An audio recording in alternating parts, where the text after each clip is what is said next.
Hello everybody, I'm back with more feedback, and this time on the Trag'ouls. Trag'ouls? Hi, the blood set. Look, it's the blood set for build 45499. Now, this build that I'm running in the background is awesome. It's incredible. I can't wait to talk about it. I think this is actually the first build with the Necromancer that I've played that I'm like, no, I can get a lot better with this. I can do a lot better than I'm doing, and there's a lot of optimizations I can make.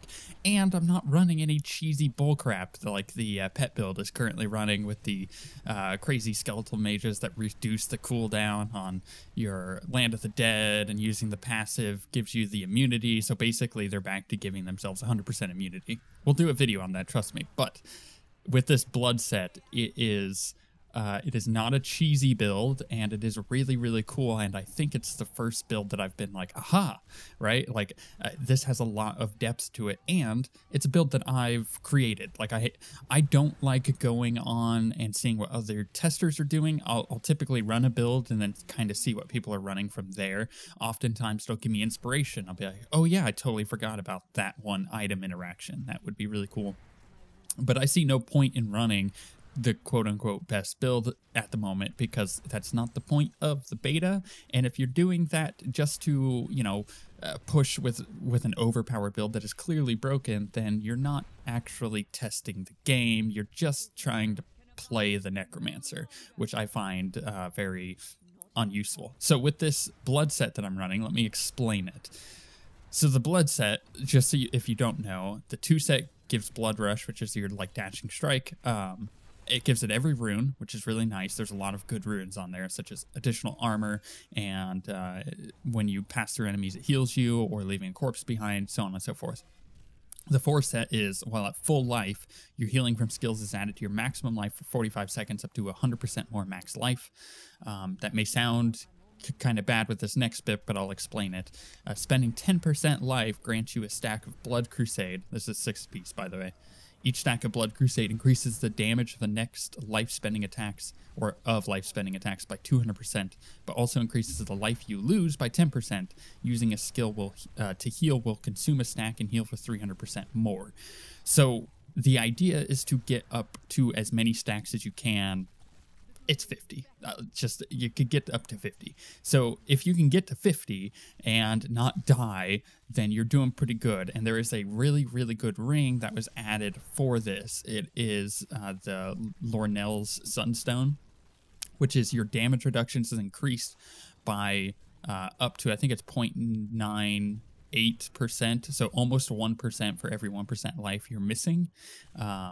And that works really well for this set if you're running it the right way.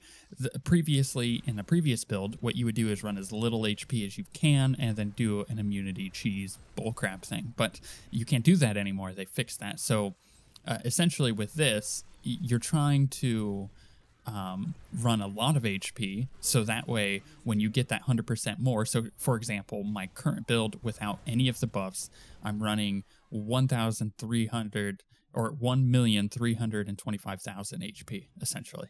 So when I get those buffs, I'm well beyond 2 million HP, but that means when I'm at low HP and I have that crazy damage reduction, I can get up to like 300% or 300,000% toughness, then my effective HP at that point, when I'm low HP, is still like several 100,000, but I am at very low HP, and this works really, really well with certain interactions, such as the Shimizu Horai. I don't know how to pronounce that stupid chess piece. It's the when you're below 25% health, all attacks are guaranteed critical hits.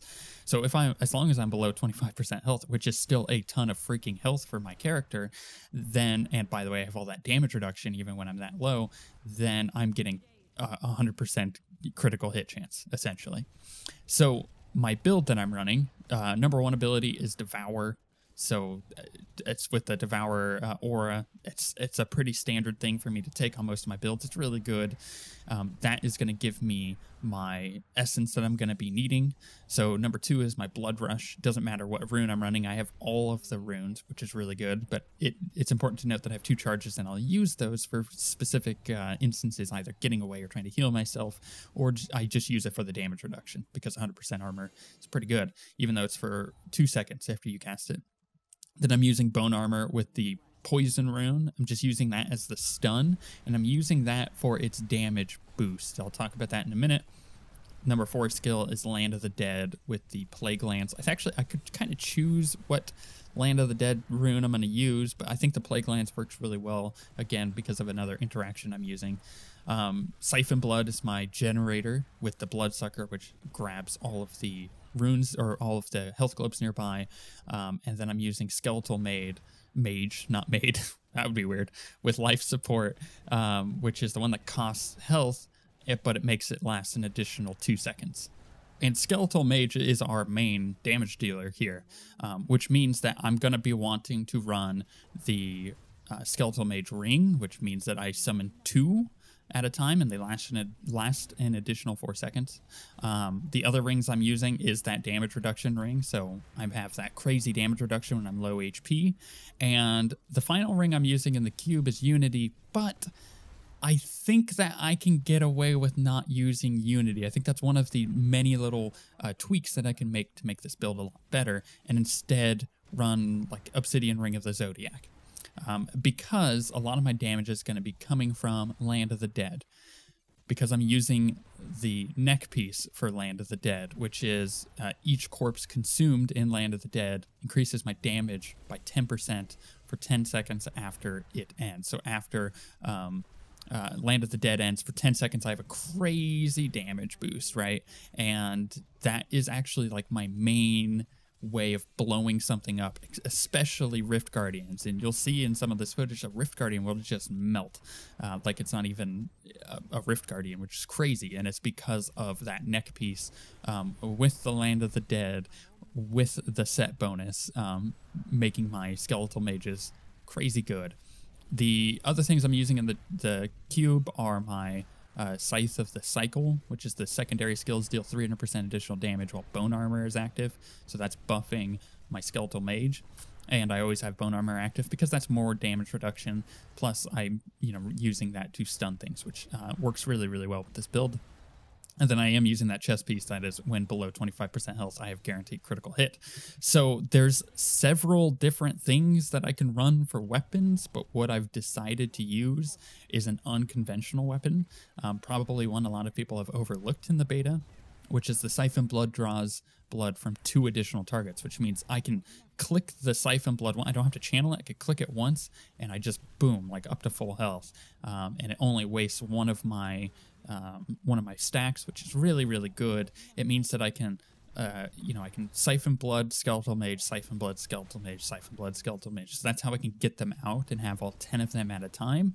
The offhand I'm using isn't ideal. I'm using the attacks with Siphon Blood at full health, have a 25% chance to cast a free Blood Nova, which I don't proc very often because I don't want to be at full health. So I'm trying to come up with a better offhand for this. This is another one of those optimizations I can make. Aside from that, I'm using the Reaper's Wraps, which gives me the essence that I need in order to keep doing this stuff.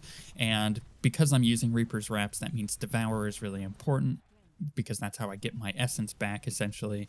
And I'm using the passive that makes it so anytime I devour a corpse, I have a chance of spawning a health globe, which that all just works in tandem really well with each other.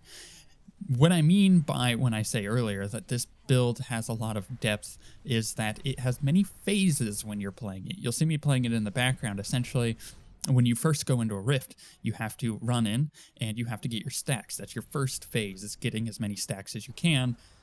Pretty easy to do once you hit your Land of the Dead, because you're just going to be constantly having enough essence to summon the Skeletal Mages, and you're going to be spawning health globes to keep you alive, so that way you're not having to use the Siphon Blood to get your health back up, which spends a stack. So you're trying, the first phase of a rift is trying to get as many stacks of this as you can, up to 50. You want to be at 50, essentially. And it's really hard to get there if you aren't having the damage reduction or the amount of HP from the set. So you run in, you throw Land of the Dead down, you get as many stacks as you can. I think ideally one optimization I can make is wait until I find the first rare pack, then throw Land of the Dead down. And you want to get that life bonus as soon as you can. So that's like the first thing you do in a rift is you Siphon Blood to get your life bonus at 100. Then you go and try to get your stacks up, because you're managing two buffs. You're managing the health buff, and you're managing the stacks from the set. Plus you're managing your skeletal mages. You want 10 of those out at a time. So there is a lot of management to be had, and you gotta know when to try to spend things, when to be at low health and when not to be, and when to heal yourself back up, and when to use certain abilities. And I think the mastery of all of that is what's going to make this set really, really good. I just need to get there first. You know, I need to get good with it, and I need to get the proper itemization that would make this very, very good. Like, ideally, if I'm running the chess piece that I'm running with this, and if it works the way that it should work, because I've noticed sometimes it doesn't. Sometimes I'll be at like 10% health and it just doesn't crit at all, and other times it does. So I don't know if that's just because skeletal mages don't count for that. We'll see. But essentially, if I can get this to work the way I want it to, I would have no crit on my gear, and I would only have critical hit damage, and I would have a ton of HP. So essentially, I'm running all amethysts in my, or amethyst, whatever they're called, the purple gems in my gear, with a diamond in my helm, and no unity at all, but using a obsidian ring of the zodiac in the cube. And what this essentially would do is mean that I am able to put out a ton of HP and get a ton of cooldown reduction. But the problem that I'm running into is I'm not running cooldown reduction in the build in the background. I've tried it, and I couldn't quite get it to work the way I wanted it to, because I didn't have the right items yet. Now that I do, I want to try that and see how quickly I can get Land of the Dead back up. The passive Blood is Power got changed. It used to be really, really good, and you can get Land of the Dead like all the time. But with its current form, it's only 20% cooldown reduction, which is a lot, but I feel like it needs to be... they swung it too far one direction, they've nerfed it too hard, and I think if they put it back a little bit the other direction, maybe make it 50% cooldown reduction, then that would be ideal for this build. Maybe 50% is too much, 20, maybe 40% or cooldown reduction, maybe that would be really good, because it's one of those things, like if I can get Land of the Dead up all the time, this build could easily push into the 70s with the gear that I have, which is not ideal and it's not augmented. So that is kind of on board with a lot of other sets in the game, if you think about it. If you're not augmented, you're not having ideal items, and you feel like you could push into the 70s and even to the 80s, that's pretty good, because that means if you have everything optimized, you'd be able to do 90s or above. But the difficulty with this set comes in not dying. If you die during a rift, it's over. It's so hard to pull yourself back, which is, it's going to sound really bad, but this set kind of works like playing hardcore, so therefore it would actually be pretty good in hardcore. It's just you are taking a massive risk playing this set in hardcore, because you're always so low on HP. It is easy to die, but when you are low HP, you do have a lot of damage reduction. So it's one of those things, you just kind of got to decide what you want to do with it, and how risky you want to get. But it is really, really good, and you do, even in a normal rift, you got to play this like a hardcore set, because you can't die. If you die, again, it's over. You lose all your stacks, especially if you die towards the end of a rift. You'll see, like, I mess up one of my rifts here, and it's bad. But the rift that I don't die at all, it's really, really good, and there is a bit of a ramp, right? So you start kind of behind, but as you get your stacks, you ramp up, and you are able to surpass the timer. So there are some other items that work well with this. the Blood Tide Blade, which is a two-handed scythe, increases Death Nova damage by 15% for every enemy within 10 yards. That works really well with this set, but not with this build because I'm not using Death Nova. So it does mean that you could run something like Death Nova instead of Skeletal Mage, which might be interesting, or maybe a combination of the two. That would also be really cool. And then maybe instead of using Siphon Blood, which I find critical, if you're not running that, you could run Grim Scythe and do potentially like a generator Grim Scythe with either the Trag'ouls Fang, which is a scythe that means that the cursed scythe rune on Grim Scythe deal automatically, like, so 100% of the time it'll put a curse on people, which is really, really good. And then you can run that with that offhand, which is, it increases the damage for each point of essence it restores. So you could kind of go with like a generator build that might be really, really good. But the problem is it doesn't do additional damage because it doesn't reduce the health that you're doing. So you would have to use Grim Scythe as like a weird like fill ability, and I don't think that would work either. The other option is running Bone Spear with the damage from the blood rune on that, and then using the two-hander weapon, which would increase the cost of essence, but would massively increase the damage, and then that would scale really, really well with your set bonus. So that's an option. Something I'm not running here that maybe I should is instead of using, I don't know, maybe instead of using the Skeletal Mage ring, which makes them last a little longer, and also summons an additional one, maybe I put on, or maybe instead of using, I didn't think of this, maybe instead of using Obsidian Ray of the Zodiac, either one of those, I then use the ring that increases the sets, I'm just blanking on that, and then use the shoulder for making Skeletal Mage have the Gifted Death rune, which puts more corpses on the ground. So like there's a lot of different optimizations that I can try, and maybe also instead of using Unity in the cube or the Obsidian Ring of the Zodiac in the cube, I can use Haunted Visions, which is the Simulacrum thing. So Simulacrum now drains like 10% health every second and lasts twice as long, but then instead of using Skeletal Mage, I use maybe the Bone Spear or maybe even Death Nova. So like there's a lot of different things that I can change. But at the end of the day, my feedback on the set is the same that it was before. Don't change it. It's great. I love this set. It just needs some more support. I need a way of getting Land of the Dead up quicker. I think that would really help for this build in particular that I'm running. But, you know, that's not the only thing. Like, I can run other skills. I can use the Army of the Dead rune that costs health, which would actually work pretty well when you think about it. But the problem is, you know, Army of the Dead also has a very long cooldown. So you could use, you know, you could build your build around having Army of the Dead and maybe the new Scythe set that gives you one of the runes on it, though I don't think that would be ideal. And using that as like your main nuke, and I think that would do a ton of freaking damage with this set. The problem I think you would run into is that you just don't have the cooldown reduction. So I think reverting, or rather making Blood's power a bit stronger than it is in its current form, would catapult this set into being one of the best ones to run for non-hardcore. Hardcore, it might be just a bit too risky, but it is a lot of fun, and this is actually the most fun, this build that I'm running in the background is the most fun that I've had running this set, or playing the Necromancer in the beta thus far, just because it is very dynamic and it makes you think of playing a different way. Again, I've said this before, it reminds me of playing a Thorns build. You know, playing Thorns, you have to think of the game a little differently, and this Blood set does exactly that.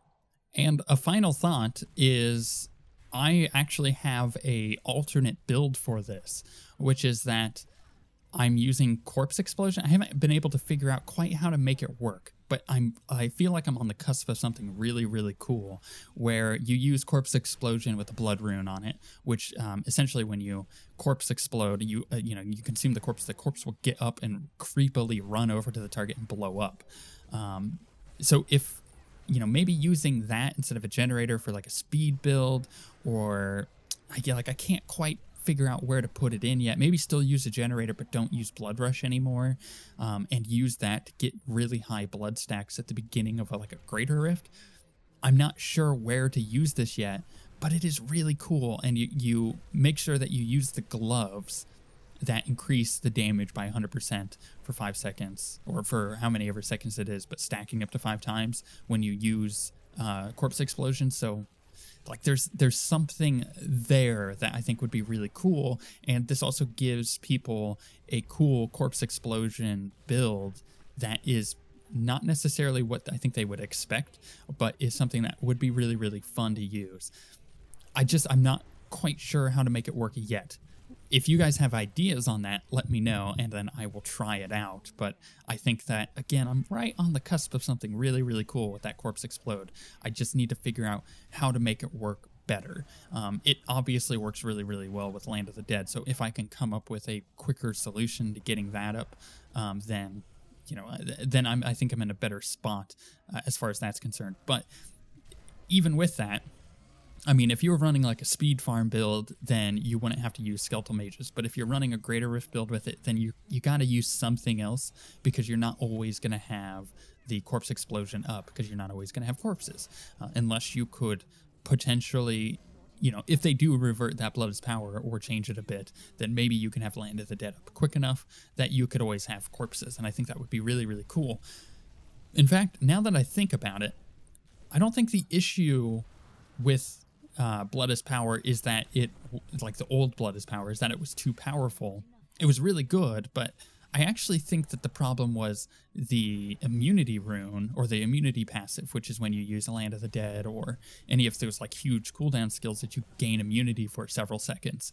I think that is the problem here. If we can get rid of that passive, because I don't think it's that interesting. If we get rid of that passive, we essentially open up Blood is Power to being cool again and being really good again, which then gives us, or, you know, maybe not even as strong as it was, but just kind of the same idea. Whenever you take damage, you reduce your cooldowns by maybe a fraction of a percent rather than a full percent.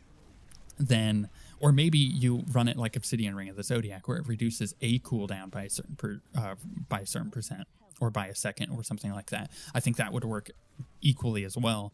Then what we run into is having the blood set be way cooler, because then you have a lot more options. And I guess that's my biggest feedback, is that I feel like the passive that gives you immunity, which is, oh gosh, what is it called? It's called Rathma Shield. If you can get rid of that and change Blood of Power to be a little bit more powerful than it is, then you get a really, really cool build out of the blood set, and a lot of options out of the blood set. Plus, I actually think that it opens up way more options as far as every other build is concerned, and it effectively also removes the overpowered build right now of having complete immunity with the pet set. It's a thought, but I'm not sure how effective it would be in the long run, seeing that, you know, Blood is Power, it was an effective passive before, and maybe a bit too effective, so maybe finding the middle ground is going to be important. But let me know in the comments below if you have literally any idea on how to make this set better, or how to make my build that I'm running better, because again, I feel like I'm on the edge of something really cool, and I feel like it could potentially push very, very high into Greater Rifts. I just have to optimize it and maybe tweak some skills. I'm not quite sure how I'm going to do that yet, but if I can get it done, then this is going to be a sick build, and I think it's going to be a lot of fun to play, and I think a lot of people are really going to enjoy playing it, because it will be very different, even if we find a different way of running the build, maybe not using Skeletal Mage, but maybe using, you know, like, I don't know, Blood Nova. Like, that, it's a pretty cool skill. Why not use it? It just seems like too obvious of a choice, so maybe Bone Spear actually would work a lot better. With that being said, though, we shall see you guys next time.